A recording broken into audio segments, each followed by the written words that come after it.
Scaffolding होती है, quick stage होती है, ह्यूमन कंट्रोल होती है, काफ़ी किस्म की स्कैफोल्डिंग हो सकती है। ठीक है, जो अभी आप यहाँ पे जो स्कैफोल्डिंग लगी हुई है, आई थिंक ये कपल ऑफ टाइप स्कैफोल्डिंग है, ऐसे ही है।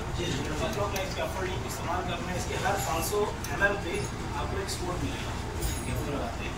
तो इसके couple of type scaffolding use करते हो क्योंकि ये बहुत स्ट्रॉन्ग होती है, ये हैवी लोड तो बियर कर सकती है, बर्दाश्त कर सकती है, और इसको उठा के हम काम कर सकते हैं, ज़्यादा हैवी कैपेसिटी का लोड इसके ऊपर डाला जा सकता है। ठीक है, तो अभी असेसमेंट दी हुई है, मैं ट्रांसलेट करता हूँ। ठीक है, तो आपने जो इसमें से ठीक ऑप्शन होगा उस पर आपने टिक करना है। पहला सवाल बता रहे हैं, अगला पेज बोलेंगे, फर्स्ट पेज आएगा।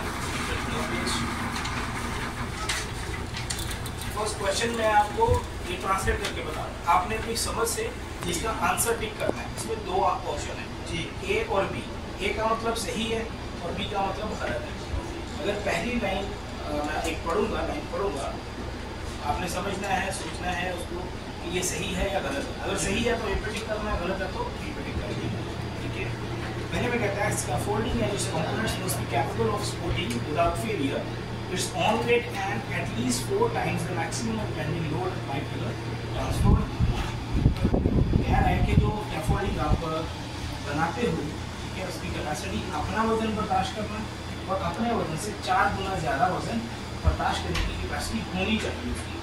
ठीक है, अगर आपको लगता है ये सही है, उसके पास कैपेसिटी होनी चाहिए तो ए पे टिक करेंगे, अगर ऐसा नहीं है, गलत है तो बी पे टिक करेंगे। आपने सिर्फ जो सही ऑप्शन है उसके गिर्द एक दायरा लगाना है। अपना अपना देख के अपना अपना करना है, किसी का अपने नहीं देखना। ठीक है, अब इस पर जब निशान लगा देंगे तो फिर मुझे बताइए, मैं दूसरे क्वेश्चन पे जाऊंगा। ठीक हो गया जी भाई, समझ लिए। जो स्कैफोल्डिंग होती है, स्कैफोल्डिंग बनाते हुआ, ठीक है, उसकी जो कैपेसिटी है एज पर स्टैंडर्ड, ओशा स्टैंडर्ड जो बताया है कि जो हम भी स्कैफोल्डिंग बनाते हैं ना, वो एज पर ओशा स्टैंडर्ड बनाते हैं। ठीक है, उसके मुताबिक ये सारा मटीरियल इस्तेमाल होता है। ओशा से रिकमेंडेड प्रोडक्ट आप इकट्ठा इस्तेमाल कर सकते हैं। आपका जो कपलर होता है, आपका जो पाइप, वो सब ओशा स्टैंडर्ड के मुताबिक, मटीरियल स्पेसिफिकेशन के मुताबिक बनाया जाता है। ठीक है, तो उसके मुताबिक वो बात कर रहा है ये पेपर बनाने वाला कि जो स्कैफोल्डिंग होती है ना, अपना वजन उठा सकती है और अपने वजन से 4 गुना ज़्यादा वजन उठाने की उसमें ताकत होती है, उसकी कैपेसिटी होती है। अगर सही है तो ए पर लगाना है, अगर गलत है तो बी पर लगाओ। ठीक है, बोल यार, और बेरा लगा दो, ए या बी। ठीक हो गया? ठीक है, ये पढ़े हैं नहीं लगे नहीं आता ना, इसलिए ए और बी तो देख सकते हैं आप। अगर ए और है, अगर ठीक है तो इस पे लगाना है जरा, मतलब कह रहे हैं उसमें बर्दाश्त कर सकते हैं अपना, मतलब जैसे जहर हाँ वो टिक करो जो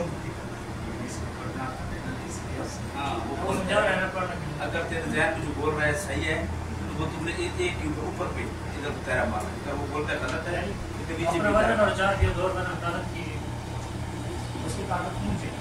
ठीक है, अच्छा जी, अगला सवाल। अब दूसरा क्वेश्चन ये है कि if there is damage in scaffolding components, it should be removed out of service।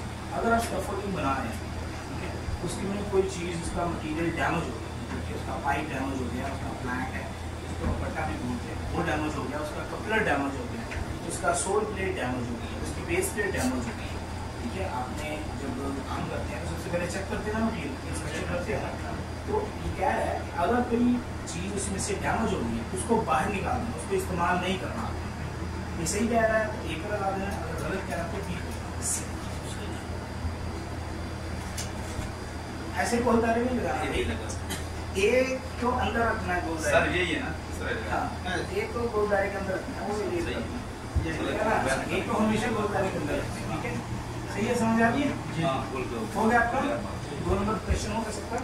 अब 3 नंबर पे कह रहा है कि you do not want to distribute the load on scaffold over the scope।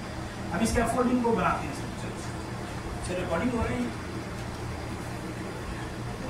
तो ये जब स्कैफोल्डिंग का आप कोई भी स्ट्रक्चर बनाते हैं ना, तो देखिए जो भी आप सामान रखते हैं, जैसे कि आपको बताया कि जो सामान आपने रखना होता है तो से सेट करके रखना है, ताकि हाउस कीपिंग भी आपने देख ली है स्कैफोल्डिंग के ऊपर चलते हैं। क्योंकि उसके ऊपर प्लेटफॉर्म होता है, प्लेटफॉर्म के ऊपर आपने मूव भी करना होता है, आगे पीछे भी जाना होता है, सामान भी बड़ा होता है। तो इसमें क्या है कि जो आप सामान ऊपर लेके जाओगे उसको स्पोर्ट के ऊपर अच्छे से बैलेंस करके नहीं रखना है, ये बंदा कह रहा है। ठीक है, अगर तो ये बंदा सही कह रहा है तो ये पे मतलब स्कैफोल्डिंग के ऊपर जो लोड रखा है वो अच्छे से बैलेंस नहीं रखना है। बैलेंस नहीं रखना है, ये बंदा कह रहा है। गलत कह रहा है, गलत कह रहा है तो बी पे लगाना है, अगर सही कह रहा है तो सही पे लगाना है। ठीक है, अपना अपना करना है भाई, किसी का मत देखिए, अपना अपना समझ के मैं आपको ट्रांसलेट करके बता रहा हूँ, समझ के। ठीक हो गया, 3 हो गया सबका जी। 4 नंबर पे आ गया ट्यूब एंड कपलर टाइप्स का फोल्डिंग का मालूम होगा, बताया आपको। इसमें क्या होता है, इसमें एक पाइप होता है और कपलर की मदद से एक डिज़ाइन के मुताबिक स्पेसिफिक लेंथ और हाइट पे हम ट्यूब को जोड़ते हैं आपस में और एक स्ट्रक्चर बनाया जाता है। ठीक है, तो ये क्या है कि जो ट्यूब एंड कपलर स्कैफोल्डिंग होती है, अगर 125 फीट हाइट पे चली जाए या उससे ज़्यादा चली जाए तो क्या करना है, तो उसके लिए आपको एक डिज़ाइन चाहिए। अगर ड्राइंग बन जाएगी, एक स्कैफोल्डिंग इंजीनियर आपकी ड्राइंग अप्रूव करेगा, अप्रूव करने के बाद आपके पास रहेगी और उस ड्राइंग के मुताबिक ही आप ज़्यादा हाइट पे जाने के लिए स्कैफोल्डिंग बना सकते हैं। इसके लिए आपको ड्राइंग चाहिए जो कि इंजीनियर होती है। अगर ये सही कह रहा है बंदा तो ए पे टिक करेंगे, अगर गलत कह रहा है तो बी पे टिक करेंगे।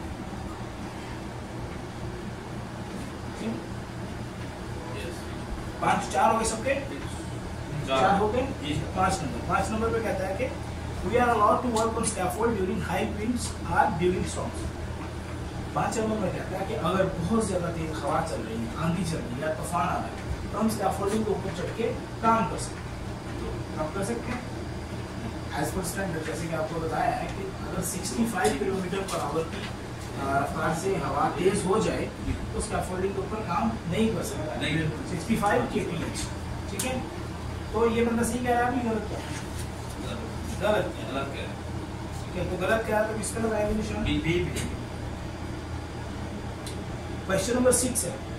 क्वेश्चन नंबर 6 ब्रेसिंग का कंपोनेंट्स आपको बताया ना, सब पता ना आपको। लेजर क्या होता है, स्टैंडर्ड क्या होता है, ब्रेसिंग क्या होती है, ठीक है, इसके बारे में मालूम है ना। तो ये बंदा कह रहा है क्वेश्चन नंबर 6 में कि जो क्रॉस ब्रेसिंग होती है, ब्रेसिंग होती है उसको हम स्कैफोल्डिंग के ऊपर चढ़ने के लिए इस्तेमाल करते हैं। सही है तो ए पे लगाएंगे, गलत है तो बी पे लगाएंगे। ब्रेसिंग मतलब क्रॉस में लगता है